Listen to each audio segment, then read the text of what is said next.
ٹھیک ہے, اور نہ ہی حسین حقانی جو اس وقت امریکہ میں مقیم تھے ان کو کوئی اپنے ٹی وی کے اوپر ان کی آواز نہیں آنے چاہیے.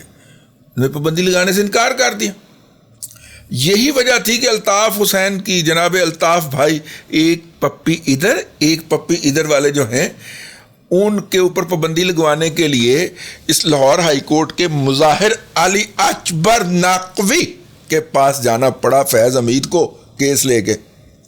جناب مظاہر علی اکبر نقوی نے اسی وقت اس کا نوٹس لیا اور پابندی لگا دی. لیکن موضوع یہ نہیں ہے, کاکڑ صاحب نے پھر اعتراض ہو جانا ہے, ہم اس طرف نہیں جا رہے.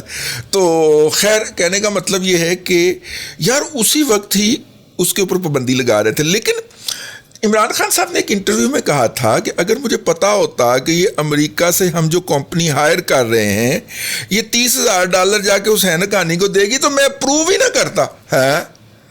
یعنی کہ عمران خان صاحب نے اپنی امیج بلڈنگ کے لیے اپنا توپ چلانے والے طوطے افتخار درانی کے سے دستخط کروائے ایک معاہدے کے اوپر. افتخار درانی آپ کو پتہ ہے نا, توپ چلاتے ہوئے پکڑا گیا تھا. ہاں وہی ڈیجیٹل دے وچ PhD ہے. یہ اندازہ کرو انہوں نے PhD بھی کیوں ہو جائے, کریکٹر لیس لوگ. ٹھیک ہے, اور مطلب کہ وہ افتخار درانی صاحب جو ہیں باقی اس کے اوپر جو فرمودات ہیں وہ جناب آپ راجہ کبیر صاحب کی جا کے پڑھ سکتے ہیں. میں اس پہ مزید کچھ نہیں عرض کر سکتا. اینی ہاؤ, افتخار درانی صاحب ہیں جنہوں نے جس معاہدے پہ دستخط کیے تھے جو کہ وہ نہیں کر سکتے تھے, اس معاہدے وہ کس سے کیے تھے؟ CIA کے ایک لٹیر جاسوس سے کیے تھے. یعنی کہ CIA کے کسی, خیر CIA کا اگر وہ فیض حمید ہوتا تو بڑی بات تھی.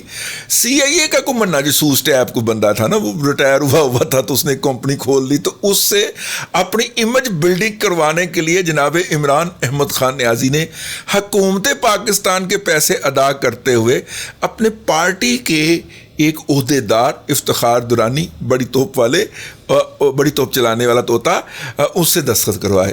اور اس کے نتیجے کے اندر جو رقم اس CIA کے لٹیر جاسوس کو گئی اس میں سے $30,000 حسین حقانی کو گئے این اس وقت جب فیض حمید اس کے اوپر پابندی لگوانے کے لیے بات کر رہا تھا. اچھا جی یار یہ حسین حقانی بھائی آپ کیا چیز ہے یار, میرا مطلب ہے کمال ہو گیا. یعنی کہ ایک طرف آپ پہ پابندی کی بات چل رہی تھی, دوسری طرف جو تھا وہ آپ کو پیسے دیے جا رہے تھے. اچھا پھر آپ نے کدھر سے پیسے پکڑے بھائی, مجھے ذرا بتائیے گا, اسی بہانے حقانی صاحب سے رابطہ ہو جائے گا. آپ نے کدھر سے پیسے پکڑے؟ عمران خان کہتا ہے کہ جنرل قمر جاوید باجوہ نے جو تھا وہ آپ کو ہائر کیا, آپ نے ڈیوڈ لو کو کہا, ڈیوڈ لو نے ٹونی بلنکن کو کہا, نہیں ہے کہ اینتھنی ہے, چلو جڑا بھی ہے, بلنکن کو کہا, بلنکن نے جناب بائیڈن کو کہا, جو بائیڈن کو, اور جو بائیڈن نے حکم دے دیا کہ عمران خان کی حکومت گرا دیں, عمران خان کی حکومت گرا دی. یعنی کہ اس کا مطلب ہے کہ حقانی صاحب نے باجوہ صاحب سے الگ پیسے پکڑے تھے. اگر اس پورے منظرنامے میں دیکھیں تو پوری PTI کو ایک بندہ چغت بنا گیا جس کا نام ہے حسین حقانی. ٹھیک ہے. اچھا ایک اور بھی کام ہوا ہے. حسین حقانی صاحب جو تھے ان کی خدمات جناب نواز شریف صاحب نے بھی حاصل کی, اور نواز شریف صاحب نے امریکیوں کے ساتھ اپنے تعلقات بحال کیے, اور نواز شریف نے حسین حقانی کو کہا کہ عمران خان کی حکومت گرا دو, اور حسین حقانی نے ڈیوڈ لو, وہ کہہ رہا تھی لو, اس کو کہا, لو نے جناب بلنکن کو کہا, بلنکن نہیں. حد ہے یار. اور مزے کی بات یہ ہے کہ اس ساری بکواسیات واہیات کو یوتھیم مانتے ہیں, اور مانتے بھی نہیں بلکہ اس کے اوپر ناچتے ہیں. ٹھیک ہے. بہرحال یہ اپنی جگہ کے اوپر ایک رہے گا. تو دوسری جو ٹرولنگ ہو رہی ہے آج کل سوشل میڈیا کے اوپر, اور اس کی امامت اس ٹرولنگ کی فرما رہے ہیں وہ جنہاں دی دادی ساگ پکدا چھڈ کے نہیں آئی سی, آہو ویاں پنڈاں دے پتر جڑے نے, آہو سمجھ گئے ہو میں کی ٹانٹ کیتی ہے, تسی ہسنا ہے. تسی ویاں پنڈاں دا منڈا جڑا ہے اپنا وظیفہ اپنے اسٹوڈنٹ کو بگا کے شادی کرنے والا, آہو وہ شہباز گل, وہ شہباز 3 یونیورسٹیوں سے ایک ہی الزام میں نکالا گیا بیچارے کی چوتھی اٹیمپٹ کامیاب بھی تو ہو سکتی ہے نا یار. 3 خواتین نے اس پہ الزام لگایا کہ اس نے ان کے ساتھ نا شادی کی کوئی آفر شافر ماری ہے, تو پھر ان کوٹ کے کڈے ایک ادھی یونیورسٹی تو مار بھی پائی سے.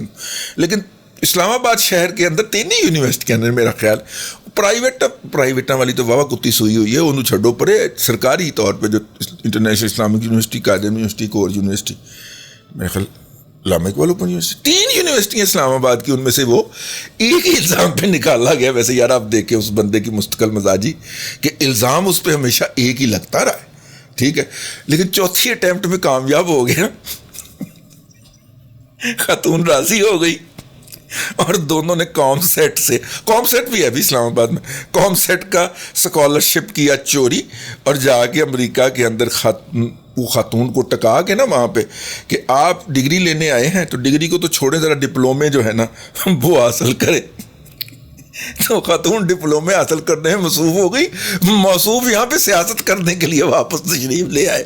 کمال ہی ہو گیا. ویسے وہ جناب وہ والے شہباز گل صاحب جو ہیں وہ امامت فرما رہے ہیں اس ٹرولنگ کی, اور جو حسین حقانی صاحب کے خلاف ہو رہی ہے, اور ہو کیسے رہی ہے وہ میں آپ کو طریقہ کار بتا چکا ہوں. پیڈ کیمپین ہے, اور مسئلہ یہ ہے کہ ان تمام لوگوں کو جو کہ اسٹیبلشمنٹ کے پچھلی اسٹیبلشمنٹ کے گڈ یا بیڈ بکس میں تھے, ان کو گندا کیا جائے اور کہا جائے کہ ہم سارے پوتر تھے. یار ویسے یوتھیو, حسین حقانی آپ کو نا اجتماعی طور پہ چغز بنا گیا, اس کے نام کے اوپر پابندی لگوا رہے تھے, $30,000 بھی دے رہے تھے, اور وہ باجوہ کے ساتھ مل کے آپ کے ساتھ سازش بھی کر رہا تھا, اور نواز شریف نے بھی اس کو پے رول پہ لیا ہوا تھا. بھائی مہارت ہے بھائی, حقانی صاحب, ڈاکٹر حسین حقانی صاحب کمال کے آدمی آپ. اور میں یہ حب علی میں نہیں, بغض معاویہ میں کہہ رہا ہوں. اب تک کے لیے اتنا ہی, اگلے ولاگ کے اندر پھر حاضری ہوگی. اللہ تبارک و تعالیٰ آپ کو آسانیاں عطا کرے, اور آسانیاں خلق خدا میں تقسیم کرنے کی توفیق عطا کرے.